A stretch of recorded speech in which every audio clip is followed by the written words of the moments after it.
रहे थे तो भागवत मुख से बोल रहे थे और गणेश जी अपनी गुफा में बैठे थे। बद्रिकाश्रम में 2 गुफाएं हैं, एक गुफा व्यास गुफा है और एक गुफा गणेश गुफा है। तो गणेश जी अपनी गुफा से बैठ करके सुन करके लिख रहे थे और व्यास जी बोल रहे थे। तो उस समय सरस्वती नदी का जो स्वर था वो बड़ा जोर था, कल कल में आप कर रही थी। तो गणेश जी को सुनने में थोड़ा सा गड़बड़ हो जाती है। तो वहीं पर व्यास जी ने साथ लिया सरस्वती नदी को कि तुम यहीं से मुक्त हो जाओ। तो वहीं से व्यास आश्रम के पास से ही सरस्वती नदी भूमि में समाहित हो गई और फिर वो प्रयाग में आकर के मिली है, इसीलिए सरस्वती नदी दिखाई नहीं देती कहीं, केवल बद्रिकाश्रम में थोड़ी दूर तक है और इसके बाद कहीं भी नहीं दिखाई देती। और गणेश जी उस समय के सबसे अच्छे राइटर थे और उन्होंने लिखना प्रारंभ किया। गणेश जी ने एक शर्त रखी कि व्यास जी जब आप बोलना बंद कर दोगे तब हम लिखना बंद कर देंगे। व्यास जी ने कहा सुनो भाई, तुम वही लिखोगे जो समझोगे और बिना समझे कुछ नहीं लिखोगे। जैसे ये बात कही तो गणेश जी ने स्वीकार कर लिया। अब व्यास जी तो व्यास जी 10-20 श्लोक बोलते हैं, उनके बीच में एक श्लोक ऐसा बोल देते हैं जिनको समझने में गणेश जी को बड़ी देर लग जाती है और फिर गणेश जी जब तक समझते हैं तब तक व्यास जी 100-200 श्लोक की रचना कर डालते। ये व्यास जी इस प्रकार से 18,000 श्लोकों की रचना हुई। अब इसका प्रचार प्रसार कौन करेंगे? इनका प्रचार करने के लिए भी तो कोई शंकर जी जैसा महात्मा चाहिए, विरक्त चाहिए, वैष्णव चाहिए। तो भगवान शंकर की 1 वर्ष तक तपस्या करी सरस्वती नदी में खड़े होकर। और जब शंकर जी प्रकट हुए, शंकर जी ने कहा चिंता मत करो, इसका प्रचार करने के लिए मैं स्वयं ही तुम्हारे घर में पुत्र के रूप में अवतरित होऊंगा। एक दिन की बात है, नारद जी कैलाश पर्वत पर पहुंचे और जब कैलाश पर पहुंचे तो माता पार्वती से मिले।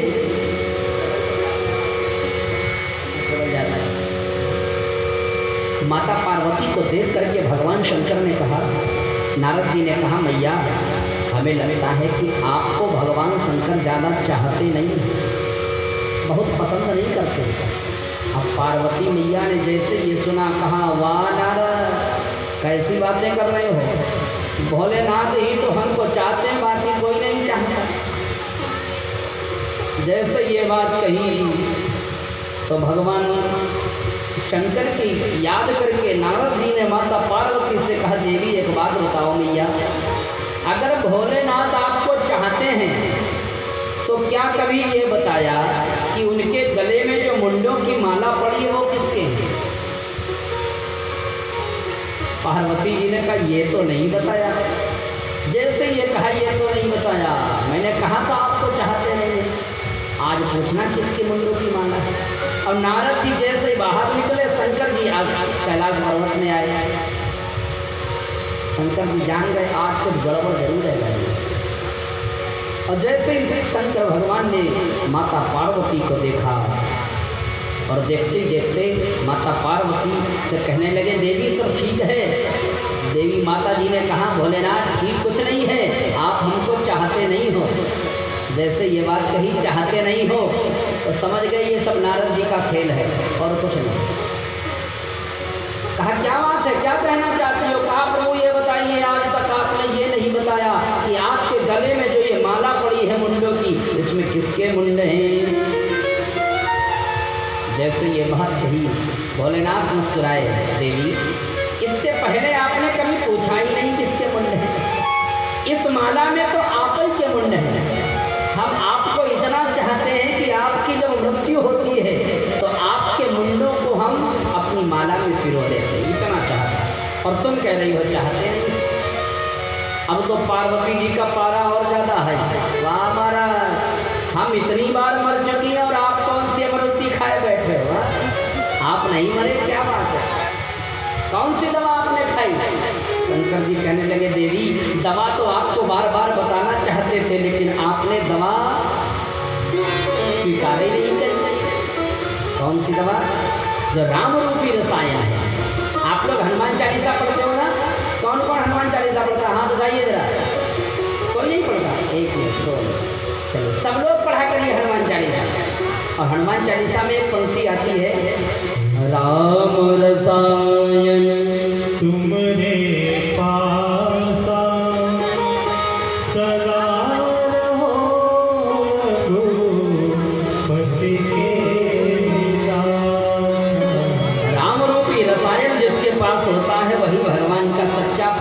है। तो राम रूपी रसायन शंकर जी के पास, और मैंने तुम्हें देने का मन भी बनाया कई बार। जैसे ये बात कही पार्वती जी ने कहा चलो अब राम रूपी रसायन दे।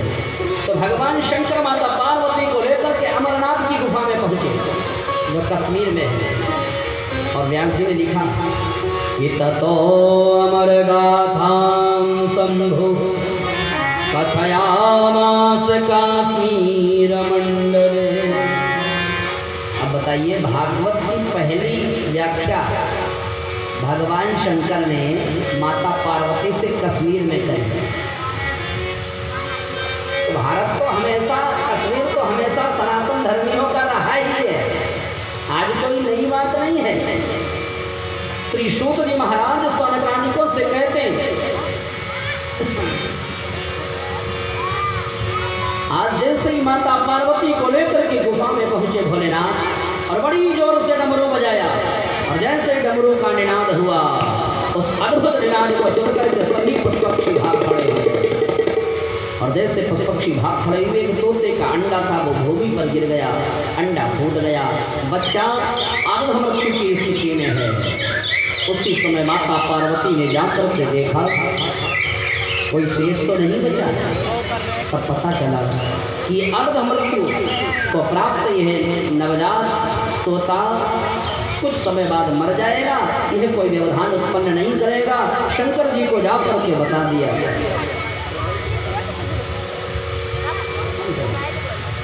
और जैसे ही बताया, भगवान शंकर ने कथा कहना प्रारंभ कर दिया, और एक शर्त ये रखी कि जब मैं कथा तुम्हें सुनाऊंगा तो कथा सुनने से कहीं तुम्हें नींद ना आ जाए बीच में, इसलिए तुम हुंकारी भरते रहना, तुम ओम कहते रहना।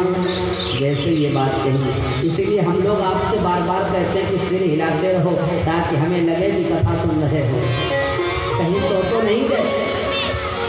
यजमान जी ध्यान दें, यजमान जी थोड़ा सामने होकर बैठा करिए, हम असली कथा तुम्हीं को सुना रहे हैं, ये लोग तो माध्यम मात्र हैं। अब आपका मन अगर हमसे हटा तो फिर कथा में व्यवधान होगा, इसलिए आपका मन तो पता ही नहीं हटना चाहिए। हो सके तो थोड़ा और पीछे बैठे हो ताकि गर्दन में दर्द ना हो देखने से, क्योंकि असली श्रोता आप ही हैं, ये लोग तो बीच के माध्यम हैं।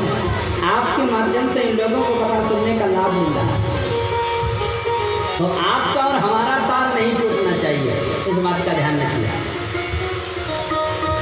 भगवान शंकर ने माता पार्वती से कहा तुम ओम कहते रहना। कथा जैसे ही आधी हुई, माता पार्वती को नींद आ गई, और नींद में माता जी को जब सोने से हुए उस तोते के बच्चे ने देखा। देखिए कथा का प्रभाव, वो तोते का बच्चा मरने जा रहा था, लेकिन कथा के प्रभाव से जीवित हो गया। और उस समय उसने सोचा अगर मैया जी सो गई तो मैं अधूरा रह जाऊंगा, इसलिए स्वयं ओम कहने लगा। ये है कथा का भाव। और जब ओम स्वयं कहने लगा, अंत में जब भगवान शंकर ने जयकारा लगाई, बोलिए राधा कृष्ण भगवान की, तो पार्वती जी की नींद टूटी। कहने लगी भोलेनाथ ये बताओ कंस वध के बाद क्या हुआ। वाह, भगवान शंकर जाने गए सब गड़बड़ हो गई। और जैसे ही भोलेनाथ ने त्रिशूल फेंका, उस तोता उड़ते हुए व्यासाश्रम की ओर दौड़ा, और व्यास की पत्नी बिटका अपने केस सुखा रही थी, उनके मुख में जाकर के प्रवेश कर गया। भोलेनाथ ने पूछा मेरा चोर यहाँ आया हुआ व्यास जी, उसे हमें सौंप दो। व्यास जी सब जानते थे, काल ऋषि महात्मा थे, उन्होंने कहा जहाँ आपका चोर हो ले जाइए। भोलेनाथ वापस चले जाते हैं। आप लोग कहोगे, विचार करोगे और मन में शंका हो जाएगी कि जब अमर कथा सुनकर के तोता अमर हो गया तो भोलेनाथ मारने के लिए क्यों दौड़े, तो मन में आएगा ना। भगवान शंकर ने समाज को शिक्षा देने के लिए वो त्रिशूल फेंका, क्योंकि कथा सुनने के लिए व्यासपीठ के सामने बैठ करके कथा सुनना चाहिए। दाएं बाएं ऊपर नीचे घर छत इधर उधर नहीं, सामने बैठ करके कथा सुनोगे तभी कथा सुनने का फल मिलेगा, और नहीं तो कथा सुनने का कोई फल नहीं है। भगवान शंकर ने कहा कि इसने वक्ता से छिप करके कथा सुनी, हमसे छिप करके कथा सुनी, इसलिए इसने नियम का उल्लंघन किया था, इसे दंड मिलना चाहिए। इसीलिए भगवान शंकर ने उस तोते के बच्चे को उसके पीछे त्रिशूल फेंका और उसे दंडित करने का मन बनाया। और 12 वर्ष के बाद व्यास जी के कहने पर श्री सुखदेव जी महाराज का प्राकट्य होता है और श्री सुखदेव जी महाराज अपने नार को कमर में लपेट करके जंगल की ओर दौड़ पड़े। श्री व्यास जी कहते हैं, यम प्रव्रजन्तमनुपेतमपेतकृत्यं द्वैपायनो विरहकातर आजुहाव पुत्रेति तन्मयतया तर्वो विनेदो तं सर्वभूतहृदयं मुनिमानतोऽस्मि।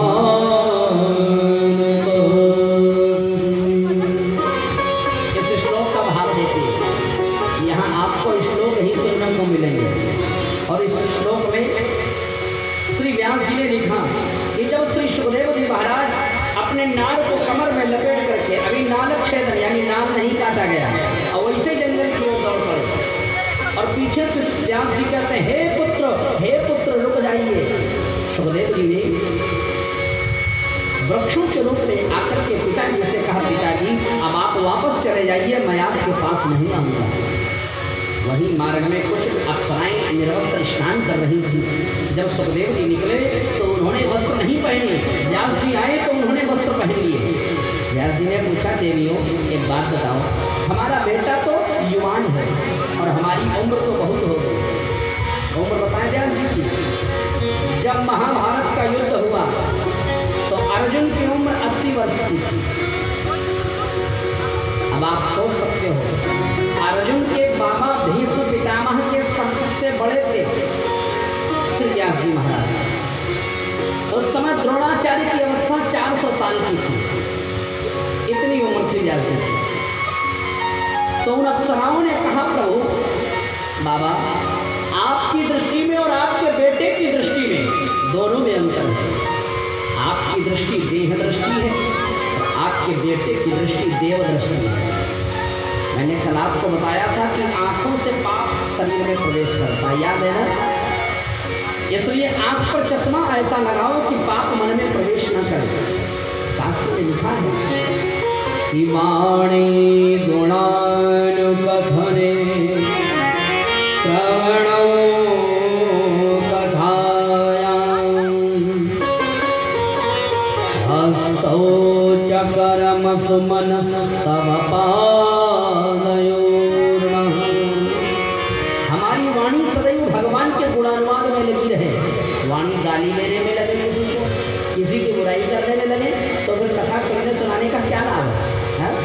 जब तक जीवन में परिवर्तन नहीं होता, बुरी आदतों में से कोई 2-4 आदतें जब तक जीवन में नहीं छोड़ती इस कथा के माध्यम से, तब कथा से क्या लाभ है? कान कहाँ लगे?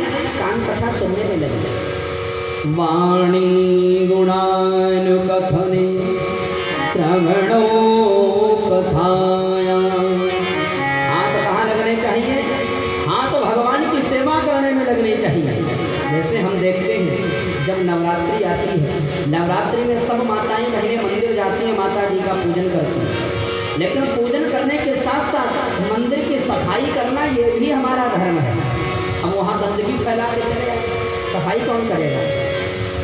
सफाई तो हम लोग ही करेंगे ना। आज आप जानते होंगे जब केदारनाथ और बद्रीनाथ जाया जाता है तो केदारनाथ और बद्रीनाथ जाने में बड़ी कठिनाइयों का सामना करना पड़ता है। वहाँ पर भौतिक संसाधनों की बड़ी कमी है। क्यों? क्या वहाँ पर हमारे पूर्वज लगा नहीं पाए भौतिक संसाधन? हमारे पूर्वज इतनी ऊंचाई पर जाकर के मंदिर बना दिए। बहुत ही ध्यान देने की बात है।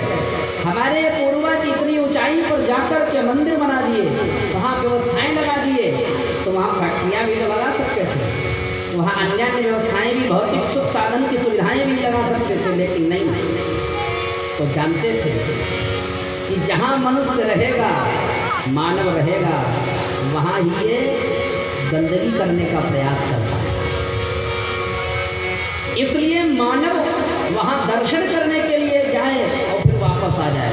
वहां कोई भौतिक संसाधन की जरूरत नहीं। भौतिक संसाधनों से वो जितना दूर रखा जाएगा वो स्थान उतना पवित्र होगा। हम सभी का परम कर्तव्य है कि हम तीर्थ स्थलों पर जाएं तो उसको पवित्र रखें, उसे साफ सुथरा रखें। श्री सूत जी महाराज शौनकादिकों से कहते हैं, आज सुखदेव जी जंगल चले गए। अब व्यास जी को ये लगा कि हमारा बेटा वापस कैसे आए। पुत्र को वापस लाने के लिए उन्होंने एक ब्राह्मण बालक को बुलाया और उसे एक श्लोक याद कराया। सुनो जरा कितना सुंदर श्लोक है। बर्हापीडं नटवरवपुः कर्णयो कर्णिकारं देवहृदवासा कनककपिशं वैजयन्तीं च मालां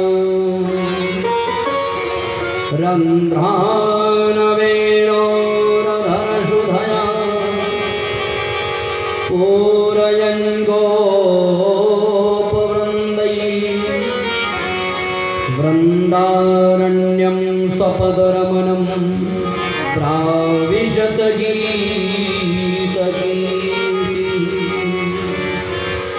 भगवान श्री श्याम सुंदर जब जंगल से गौओं को चराते हुए वृंदावन में प्रवेश करते हैं तो संध्याकालीन वेला में आगे आगे गैयां चल रही हैं और उन गायों के खुरों से उड़ी हुई धूल से ऐसा लगता है मानो आकाश मंडल में दूसरा आकाश व्याप्त हो गया है। और उस धूल के आकाश मंडल में सब ग्वाल बाल चल रहे हैं और उन ग्वाल बालों के बीच में भगवान श्री कृष्ण बंसी बजाते हुए वृंदावन में प्रवेश कर रहे हैं। देखिए, कथा जो बताई जाए और कथा को कानों के माध्यम से अपने मस्तिष्क पर चित्र बनाइए, और जब चित्र बनेगा तब कथा जल्दी समझ में आएगी। और कथा यहाँ से सुने यहाँ से निकाल दिए तो फिर कोई मतलब नहीं। एक कान बंद करना पड़ेगा, फिर एक कान से सुने। बर्हापीडं नटवरवपुः कर्णयो कर्णिकारं। भगवान के मस्तक पर मोरपंख का मुकुट लगा हुआ है, कानों में कर्णिका के पुष्प है, देवहृदवासा और शरीर पर पीला वस्त्र शोभायमान हो रहा है। उपमा कैसी है सुनो। भगवान का शरीर है नीले रंग का और पीला वस्त्र है, तो मानो ऐसा लग रहा है नीले नीले आकाश में पीली पीली बिजली चमक रही है। वही जयंतीं च मालां, गले में वैजयंती माला शोभायमान हो रही है। ऐसे भगवान श्री कृष्ण बंसी बजाते हुए श्री धाम वृंदावन में प्रवेश करते हैं। वह ब्राह्मण बालक सुखदेव जी के सामने जाकर के जहाँ समाधि में बैठे थे यह श्लोक गाने लगा, और जैसे श्लोक सुनाया सुखदेव जी की समाधि टूटी और फिर सोचने लगे, होगा परमात्मा इतना सुंदर, हमको क्या लेना देना। हमारा तो वो निर्गुण निराकार ईश्वर ही सबसे अच्छा है, जिसके ना तो हाथ है ना पैर है ना मुख है, वह परमात्मा सबसे अच्छा। और फिर सोचा समाधि में चलना चाहिए, फिर समाधि में चलेंगे। वो ब्राह्मण बालक व्यास जी के पास पहुंचा। व्यास जी ने पूछा, कुछ फायदा हुआ? महाराज, थोड़ी देर के लिए तो समाधि टूटी थी, लेकिन फिर समाधि में चले। इसका मतलब जो ये दवा दी ना वो कम पावर की थी, ज़्यादा पावर वाली देनी चाहिए। अब भगवान का स्वभाव कैसा जरा सुनो। अहो बकीयं स्तनकानकूट जिघांसया पाय यदाप्यसाध्वी लेभे गतिं दातृचितां ततोऽन्यं संवादयालो शरणं व्रजे। जब गोकुल में भगवान कृष्ण 6 दिन के थे और उस समय पूतना भगवान को मारने के लिए गोकुल पधारी, और जैसे ही पूतना ने अपना स्तन भगवान के मुख में दिया तो भगवान आंख बंद करके सोचते हैं, मैंने मैया यशोदा का भी दूध पिया और इसका भी दूध पिया, तो दोनों मेरी माँ के समान हो गई। और माँ के लिए मैंने एक स्थान पहले से अब इसको मैं कौन सा स्थान प्रदान करूं, कौन सा पद दूं, यह विचार कर रहे हैं भगवान आंख बंद करके। जरा सोचो, जो आपका शत्रु हो उसे आप सम्मान की दृष्टि से देखें, ये दुनिया वाले नहीं कर सकते, बल्कि दुनिया बनाने वाला ही कर सकता है। यही विशेषता है भगवान का। इतना सुंदर स्वभाव देखा और देख करके मंत्रमुग्ध हो गए। श्री सुखदेव जी महाराज वहां से उठ करके खड़े हुए और चले हैं व्यास जी के पास। और जैसे व्यास जी के पास पहुंचे, कहा पिताश्री ये श्लोक और मिलेंगे क्या? कहा ऐसा नहीं मिलेंगे, पहले तुम जनक जी के यहाँ जाओ, वेदांत की दीक्षा लो। और जनक जी के दरवाजे पर पहुंचे, संदेशा भिजवाया, 7 दिनों तक खड़े रहे। और 7 दिनों के बाद जब जनक जी आए तो उन्होंने देखा कि 7 दिन पहले जिस स्थिति में खड़े थे उसी स्थिति में आज भी खड़े। सोचो, आपके दरवाजे पर या आप किसी के दरवाजे पर पहुंचे और अंदर से कह दे कोई कि हाँ हम आ रहे हैं, और 7 दिनों तक घर से बाहर न निकले तो आपको कैसा लगेगा? ईमानदारी से बताना। गुस्सा आएगी ना? बहुत बड़े नवाब बने हुए थे, घर से नहीं निकले, उठाएंगे अपनी गाड़ी और चले आएंगे, होंगे नवाब अपने घर से। लेकिन सुखदेव जी की निर्मलता और सरलता देखिए। श्री सुखदेव जी महाराज 7 दिनों तक खड़े रहे दरवाजे पर। अर्थात जो क्रोध जयी है, कथा भागवत कहने का अधिकारी कौन? जो क्रोध जयी, क्रोध पर जिसे नियंत्रण है, मोह पर, काम पर जिसे नियंत्रण है, वही भागवत कहने का अधिकारी है। तो भागवत कहने के लिए तो सबसे महत्वपूर्ण विषय ये है, शास्त्र में लिखा कि विरक्तो वैष्णवो विप्रो वेद शास्त्र विशुद्धिकृत दृष्टांत कुशलो धीरा वक्ता इत्यविधीयते। शास्त्र में वर्णित है। आजकल कई प्रकार के वक्ताओं की भरमार है समाज में, इससे समाज बड़ा भ्रमित हो रहा है। देखिए, कुछ बातें ऐसी हैं जिन्हें व्यासपीठ से कहना चाहिए और मैं अवश्य कहने का प्रयास करता हूँ।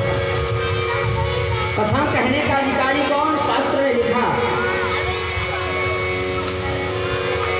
विरक्तो वैष्णवो विप्रो, जो स्वभाव से विरक्त हो, वैष्णव हो अर्थात विष्णु की दीक्षा ग्रहण किए हो, और विप्र हो, ब्राह्मण हो, वेद शास्त्रों में पारंगत हो, दृष्टांत में देने में कुशल हो, वो भी मर्यादा में दृष्टांत दे।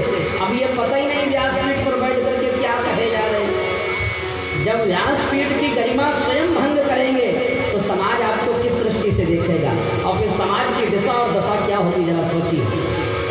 और फिर कथा कहना है चाहिए किसको?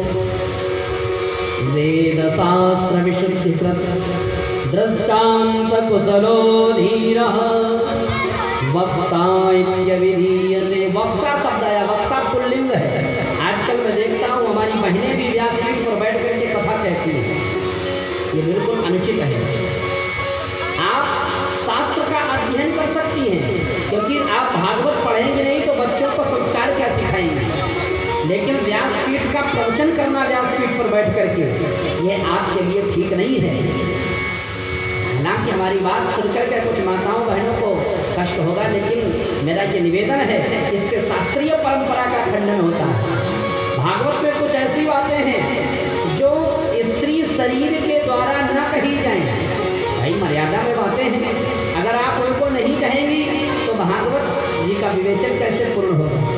और अगर आपने उनको कहा तो आपके मुख से वो बातें अच्छी नहीं लगेंगी। इसलिए व्यासपीठ पर बैठ करके स्त्री शरीर को प्रवचन करने का कोई आदेश नहीं है, अध्ययन करने की आवश्यकता है, ताकि आने वाली पीढ़ी को आप पढ़ा सकें, आगे बढ़ा सकें। इस बात को हम लोग जितनी जल्दी समझ जाएंगे उतनी जल्दी हमारा कल्याण होगा, और जितनी जल्दी नहीं समझेंगे तो भैया तुम जानो, तुम्हारा काम जाने। बोले गोविंद भगवान की। श्री सूत जी महाराज सौनकादि को से कहते हैं, सुखदेव जी वापस आते भागवत की कथा पढ़ते हैं और कौपीन धारण करते हैं, पुनः जंगल चले जाते हैं। अब हम लोग चलेंगे भागवत की ओर। अभी तक तो भूमिका बन रही है। अब जरा सोचो, जिसकी प्रस्तावना इतनी महत्वपूर्ण हो उसकी कथा कितनी महत्वपूर्ण होगी, और जिसकी कथा इतनी महत्वपूर्ण है वह ईश्वर कितना महत्वपूर्ण होगा। श्री सूत जी महाराज कहते हैं महाभारत के युद्ध में दुर्योधन की जंघा भीमसेन की विशाल गदा से टूट जाती है और उस समय दुर्योधन व्यास